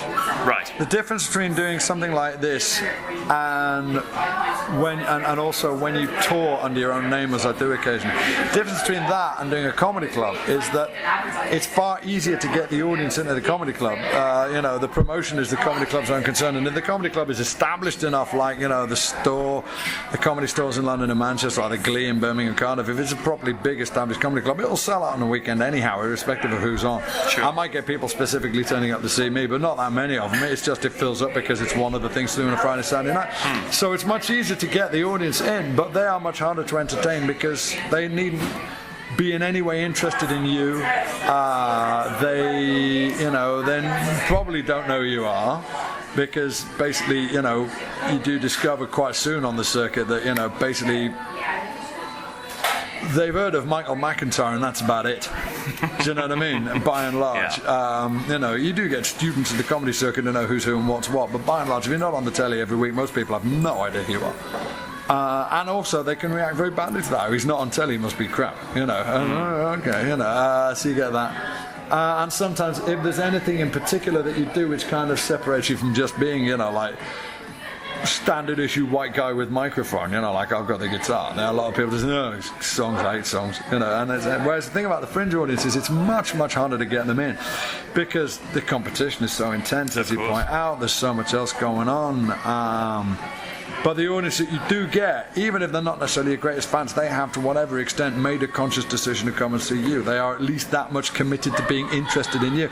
Once you've got the Fringe audience in, they tend to be fairly receptive. I mean, the thing is, there's maybe an element of the fact that, they're not knowing specifically what I have in mind this year, but I mean, one can only assume that either they know I am or they've been at least intrigued enough by the PR to give me the benefit of the doubt. Yeah. So, Let's just say that I was somebody coming up to the Fringe for the first time. I wanted to bring a stand-up show with me. Yeah. Maybe I've got, as we've discussed earlier on, I've got my theme. I know what I want my show to be about. What would be your top tip for a successful show or a show that gains something at the Fringe? Don't believe that you have to lose money to do the Fringe. This has become the received wisdom amongst comedians for the past 15 years, is that if you come up to Edinburgh, even if you have a really good year, you will lose £8,000 to £10,000 minimum. That's become completely received. I have never lost a penny at Edinburgh. I'm not going to this year. I'm already well into the black this year. I've never lost money at the Fringe, and I absolutely dispute that it's necessary. It's become so the received wisdom. The trouble is, comedians, particularly younger comedians coming up now, they're not even exploring possibilities of not losing vast amounts of money. They're just taking it completely as read that they're going to, and the only question is how much. Right. And it's absolutely not necessary. If you can sell out a show for 3 weeks and you come out of it owing 14 grand, and then somebody is screwing you. It might not be somebody you're in direct contact with, but somebody in the food chain is taking you for a ride. And my only advice to start. Okay, two things. First of all, you've got to be quite ruthless with yourself. And I think this is a mistake a lot of comedians in particular don't make. Because a lot of comedians, a lot of Fringe productions don't make. You've got to be quite ruthless with yourself and ask yourself the question, why is anybody going to want to come and see this? When there's everything else that's going to be on is going to be on. Why is anybody going? And if you can't answer that question, then you should really think very long and hard about coming up at all. I see a lot of comedians and I just think, you're my mate. I know you, I like you, I enjoy being on the same bill as you, I always enjoy your stuff, enjoy your company, you're a good guy, and you're a very funny man. Not sure I'd want to sit through an hour of it, and I don't think anything could possess me to shell out 14 quid to sit through an hour of it. And I'm your mate. And you're trying to sell this to the actual general public. Why am I going to want to come and see you? What have you got this year? Have you got some kind of fantastic new angle on it? Have you got some kind of really, really, really brilliantly constructed show that you want to do? And I think a lot of people never get around to asking themselves that question. You've got to do it, and you've got to be quite ruthless about it. With me, if nothing else, I can always say, well, there's the people who know me off the radio probably come. Above and beyond that, I can build on that if I've had a decent concept, a decent idea, a decent bit of PR. But, I think, well, there's people who, the radio gets however many million listeners a week. I only need, a tiny percentage of them to turn up and we're okay, So I can always kind of, but you do have to ask yourself that question. Why is anybody going to want to come and see this? And if you can't come up with an answer for it, then I really wouldn't bother. Second thing is, don't accept the received idea that you are going to have to lose vast amounts of money, because you don't. And there's ways of not losing vast amounts of money. I've done the Fringe many times at every conceivable level. In my early days, completely guerrilla, me and my mate running around, abusing our photocopying privileges in various offices we knew to Xerox flyers as we went. Running up and down the Royal Mile for 4 or 5 hours a day, flying our own show because we had no kind of team, we had no, management, we had no PR, nothing, just literally just wads of Xerox flyers running up and down the Royal Mile for hours and hours a day. I've done it for a TV company with a film crew following me about, making a little sort of documentary about me while I was up here. I've done it with management, without management. I've done it in major venues, minor venues, middle ranking venues. I've done it in the heart of the big cartel. I've done stuff with the Underbelly, and I've done stuff with the Gilded Balloon, and I've done stuff with the Stand, which is kind of the outlaw venue. The only thing I haven't done yet is the Free Fringe. That could happen sooner or later. And I've never lost money at the Fringe. Sometimes I've broken even by fairly unorthodox means. Sometimes I've broken even on albums and t-shirts. One year, the year we were on the Gilded Balloon, I was there in my band, and we were the house band at Late in Life for a week because we got paid for that, and that actually made some of the money back for the show. But I've never lost money at the Fringe, and find ways of not doing it. Don't assume that everything that everybody spends money on is actually worth spending money on. Don't assume that. You have to have a publicist because everybody has a publicist, and if you don't have a publicist, you'll lose compared to all the people who have publicists, and the publicist is 1,500 quid. Well, what is your publicist going to do? What is your publicist going to do that you couldn't do yourself if you just wanted to make 4 phone calls?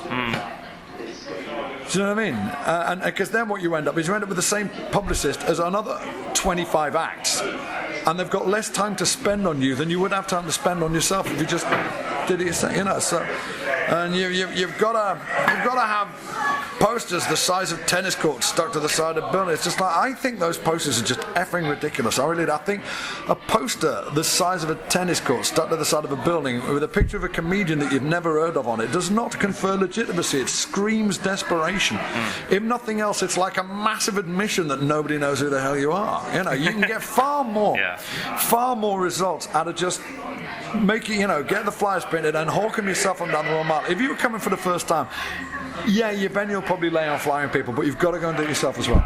You've got to go do it yourself as well for hours on end, because the thing is, you can pay people to do it, you can't pay them to care, and also if you are a completely unknown quantity, you are probably going to have to sell the show, not just advertise it. You're going to have to sell it, explain what's so great about it, and nobody else can do that as well as you.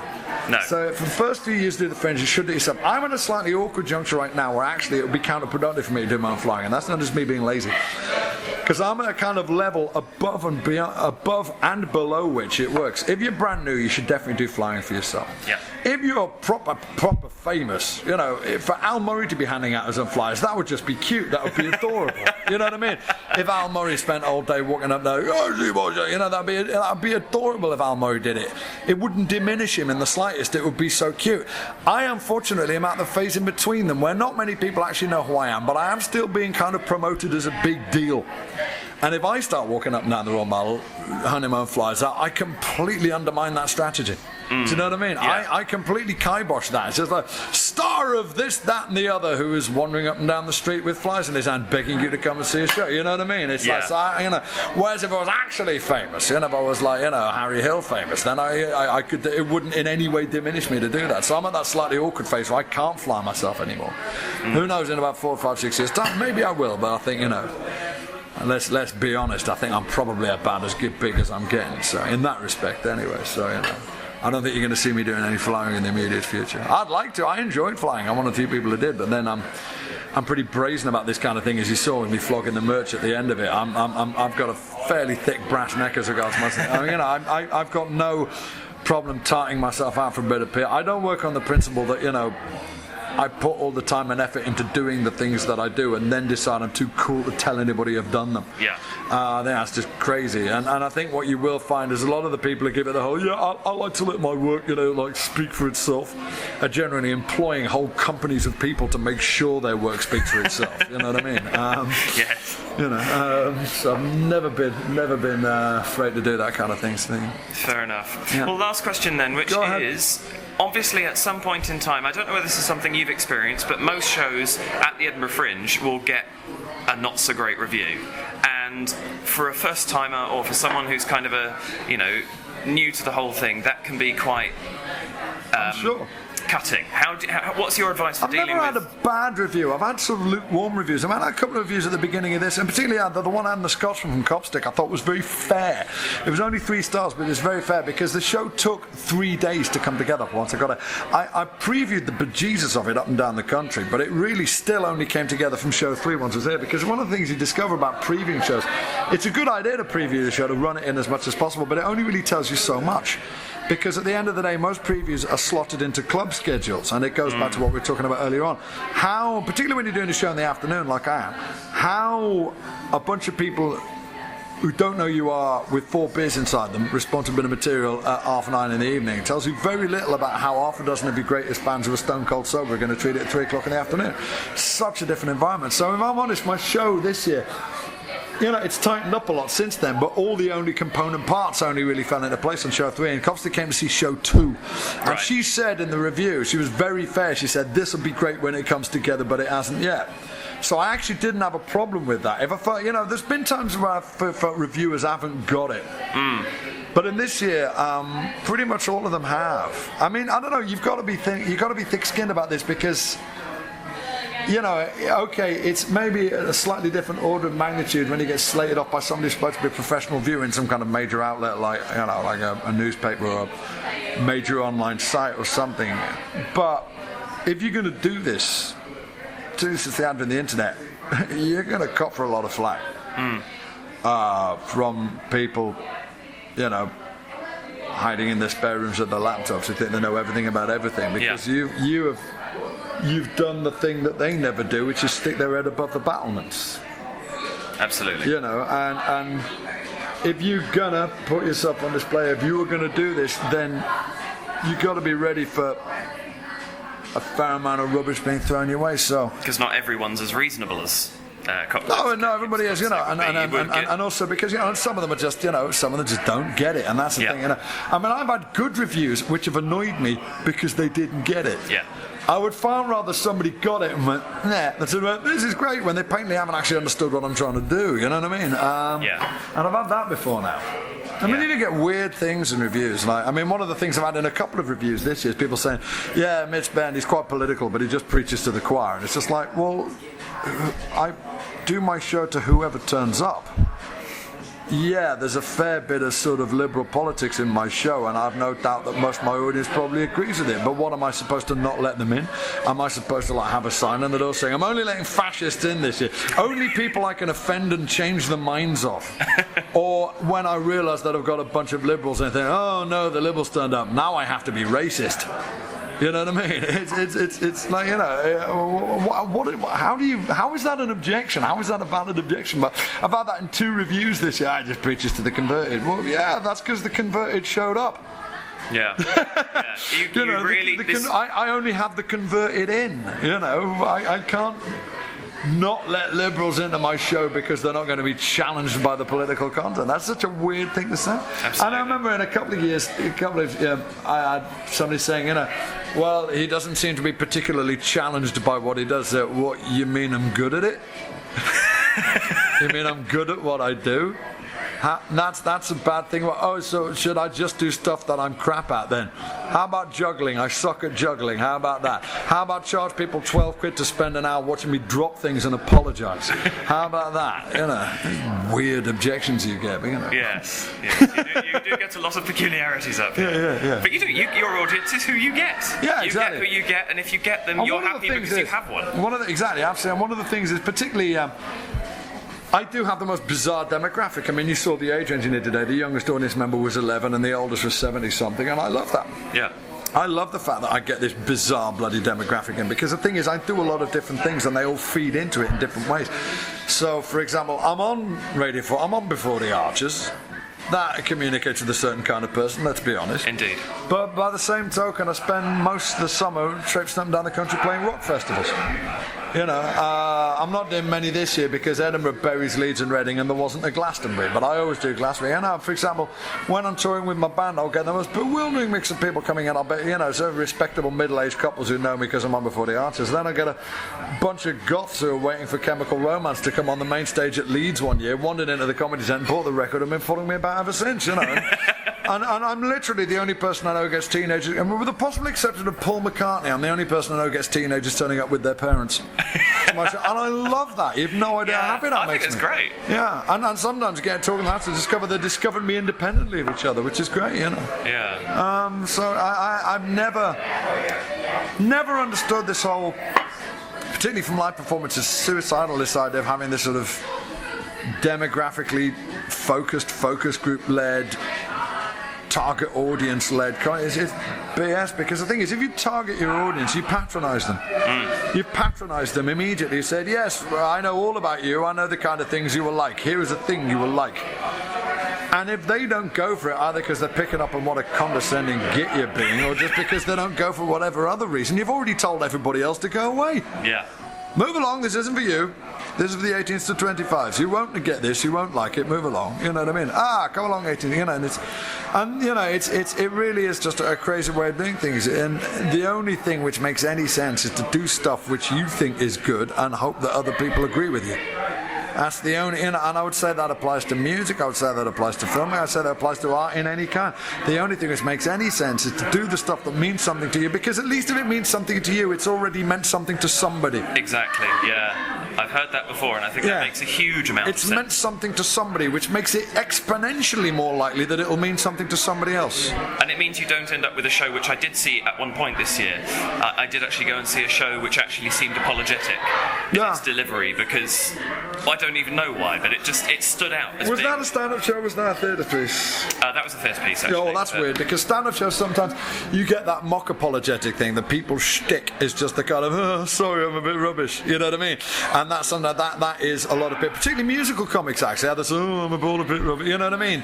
This sort of deliberately mock. I don't do that. I'm actually perfectly content to be quite good at it, and I think so that somehow strikes people as a bit arrogant. And I kind of see what they mean, but to my mind, I think there's nothing arrogant. I think about preparing your stuff and actually knowing what you're doing. To my mind, I think there's a degree of humility towards your audience in that you actually value their approval enough to be bothered to put some effort into attaining it. To my mind, the real arrogance is the people who just kind of slouch on and think, yeah, you love me because it's me. Yeah. I don't actually have to know what I'm doing now because it's still me and I'm just that cool. You know what I mean? That, to my mind, is arrogant.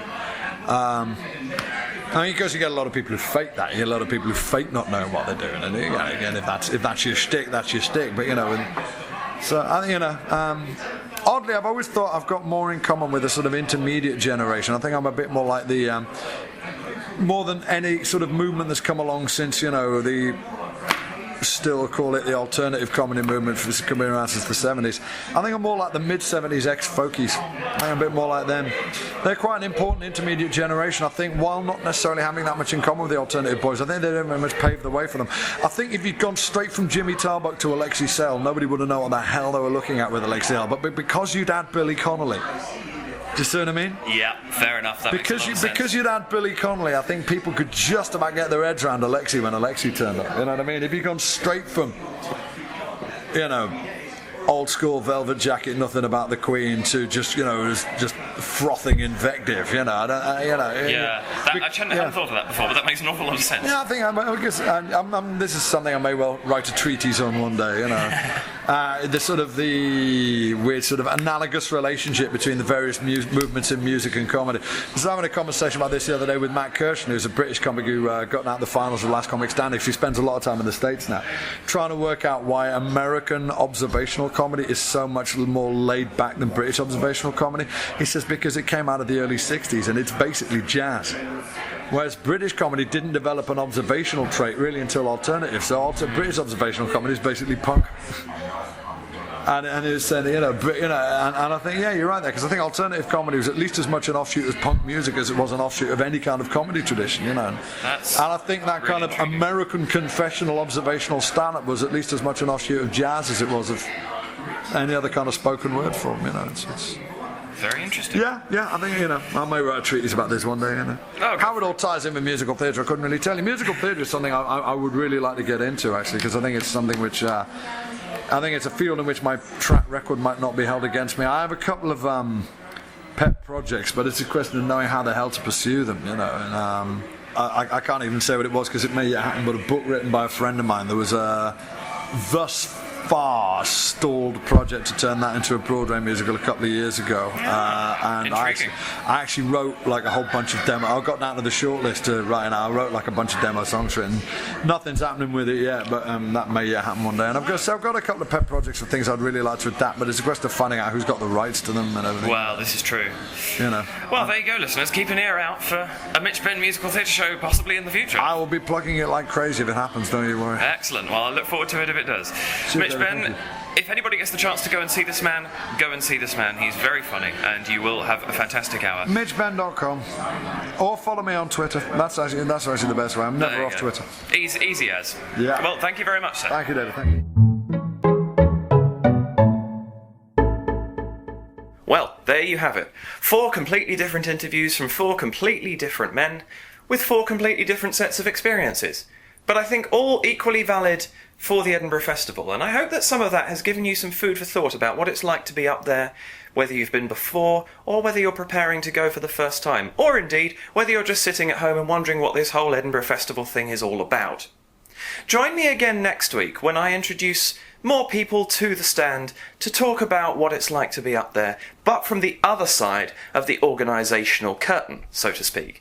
I will also be giving a few notes and things that I have learned in my experiences at the Edinburgh Festival, because I have now done a couple of years, and although I am hardly a veteran by the standards of some of the people that we have just heard from, I do feel that I have learned an awful lot in that space of time that could be of value to somebody else. So for now I will leave you, but I do hope that you will join me next week and listen to some more really interesting interviews about precisely what it is that makes up the Edinburgh Festival and the people who actually make it all work. Until next time.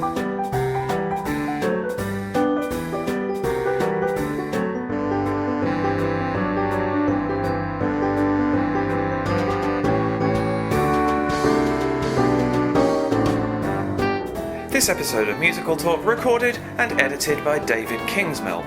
The Musical Talk theme and variations, copyright David Kingsmill 2012. This is Musical Talk.